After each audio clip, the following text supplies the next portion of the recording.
allegations again! You fucking idiots!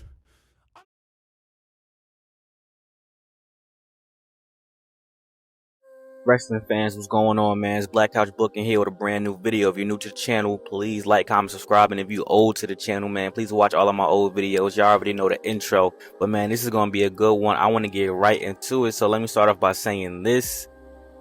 Summerslam was great, man. You know, Summerslam in a long time since WrestleMania. I don't count WrestleMania, but SummerSlam, bro, is one of the premium live events that I watched from top to bottom. I was like, damn. No bad matches, no bad segments. Everything was cool. Like, I had a great time with SummerSlam this year, man. So next year when it's gonna be 2 nights. You know what? I was a little like iffy on it. I'm like, I don't know if that makes sense, but you know what? I'm actually with it. So man, I was having a good time watching SummerSlam, man. Which brings me to the topic of this video. I want to talk about the aftermath of SummerSlam. I want to talk about the DLC. I want to talk about where the story is going to go next and where each story should go next, where most of the characters involved should go next. So let's get right into it, man. Let's start off with the boy Bron Breakker, man. Shout out to Bron Breakker. Won that Intercontinental Championship. Finally got that belt off of Sami Redhead Zayn. Now listen, y'all know I've been on Sami Zayn's ass for a couple of videos now, but Sami Zayn is cool, bro. I don't really got no problem with him. Really, it's just he took the position that Kevin Owens should have been in. I think Kevin Owens and him should have switched places. That's just me personally. But anyway, man, obviously Sami Zayn is going to transition to being part of the Bloodline story. So him not, retaining the title, great. So now he can do what he's supposed to do. He's going to be a part of that OG Bloodline. He's going to go against the new Bloodline. Cool. Bron Breakker, though, for me to talk about what's supposed to happen with him, I got to talk about a couple of other people as well. If you haven't watched my old videos, the 4 pillars to me of the future of the WWE is Bron Breakker, Austin Theory, Carmelo Hayes, and Grayson Waller.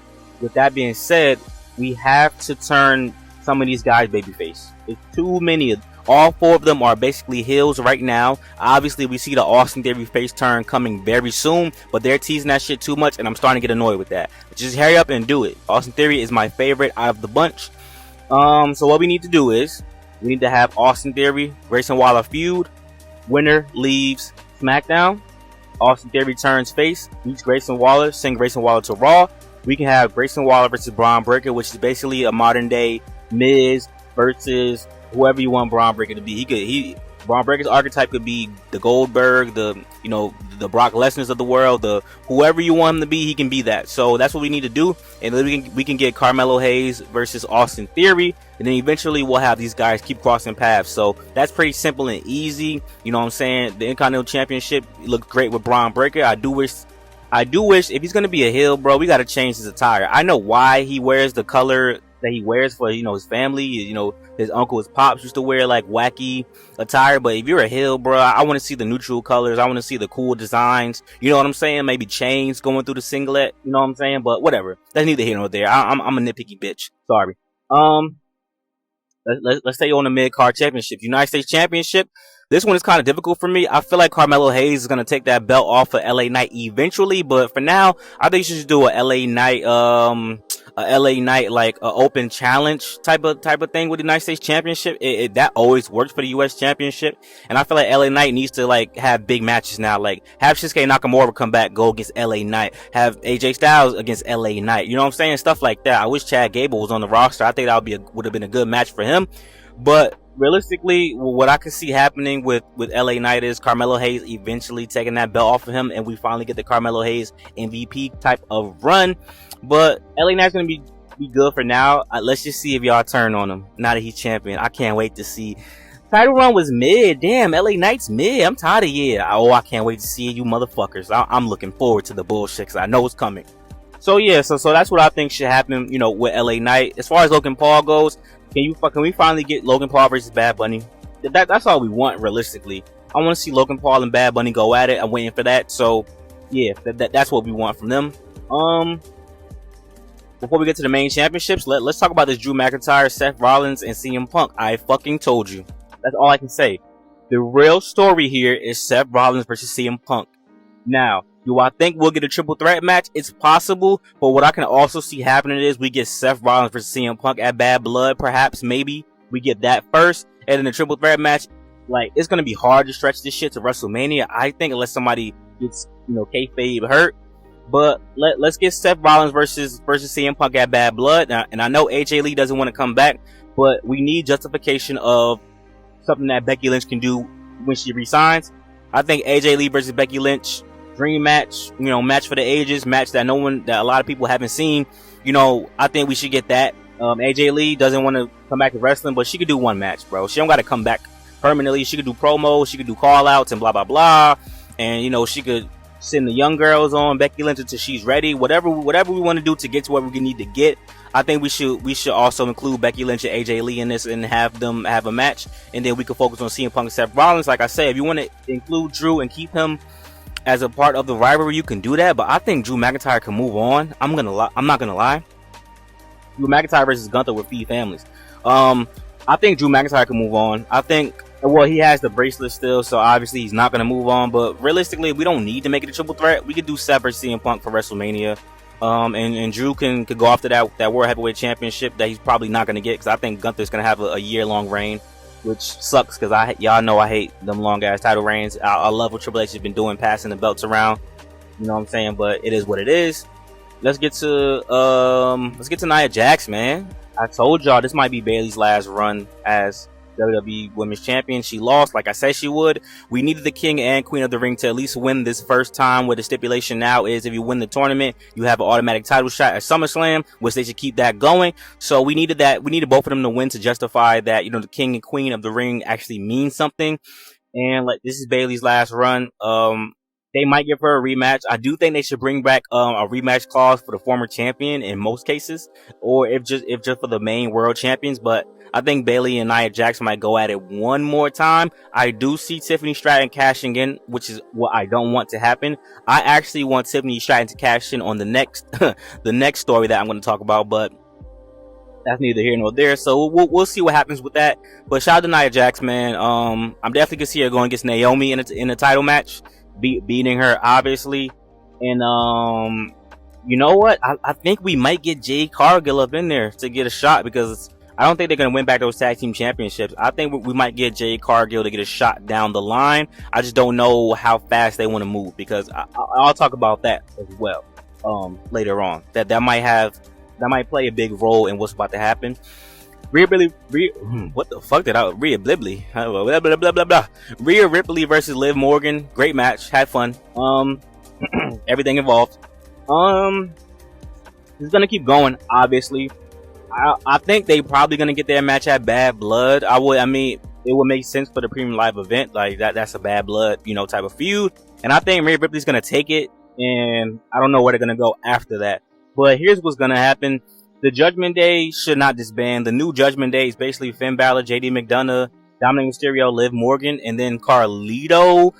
He can be either way, to be honest. I think they might throw us for a swerve and have Carlito just side with Damian Priest low key.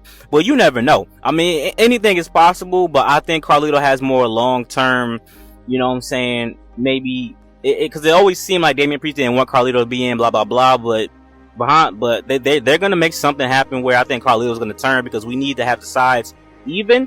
And you know what? That's a pretty smart decision to make. It's not even, because obviously, you know, three guys versus two guys, but it'll be even enough, and then you would get Jey Uso involved, and Jey Uso is gonna help out Rhea Ripley, blah blah blah. We're gonna do some stupid shit until Jey Uso is ready to join the Bloodline story. That's pretty much what's gonna happen. But yeah, man, rematch at Bad Blood. I think Rhea Ripley takes it, and then they have one more match. I think they should do, and this is fantasy booking, I think for the final match, it should be a 3 Stages of Hell match, because Liv Morgan has a win over Rhea. Rhea gets the win over Liv Morgan, and then the final into the rivalry, 3 Stages of Hell. I think something like that should happen at Survivor Series or not WrestleMania, Survivor Series or Royal Rumble. I think WrestleMania, we need to get Rhea Ripley and Bianca Belair. I don't think they're gonna pull the trigger on Bianca Belair versus Jade Cargill so fast, but we need to get Rhea Ripley versus Bianca Belair. Y'all teased this years ago. So I think it's about that time that we get this thing going, and we give people the match that they've wanted to see for a long time in on the main roster. So let's do that, and we get to see what happens from there. Shout out to Damian Priest. I was wrong about Damian Priest. I'm gonna make a video about that. I was wrong about Damian Priest. He proved me wrong toward the end of his run. he can get over as a babyface. Even I was feeling bad for him. He was over for me. So shout out to Damian Priest. I'm gonna watch the documentary as well. Shout out to Damian Priest. Great story. Like I said, bro, I predict these things. Finn Balor turned on Damian Priest at SummerSlam, like I said he would. And, we're gonna get Finn Balor versus Damian Priest. No title though. Kinda sucks, but Gunther did need to win to justify being King of the Ring.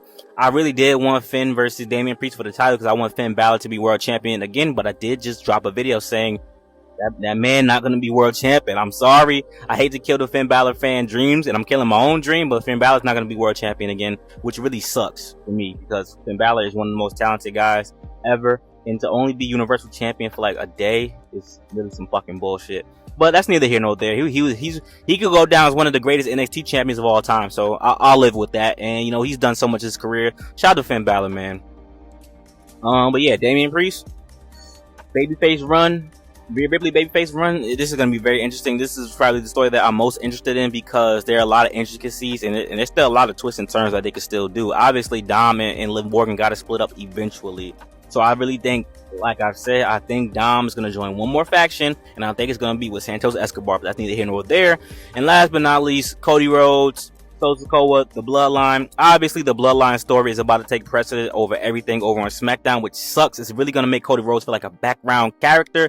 And if I was Cody Rhodes, I would want nothing to do with this Bloodline story. Please just let me do my own thing. Let me go against Randy Orton. Let Randy Orton hit Brandy with a punt kick, and let's get this shit cracking, man. This is going to be one of the best stories ever. We can get Cody Rhodes versus Randy Orton at Bad Blood for the fucking championship. And the Bloodline story is going to have to drag a little bit.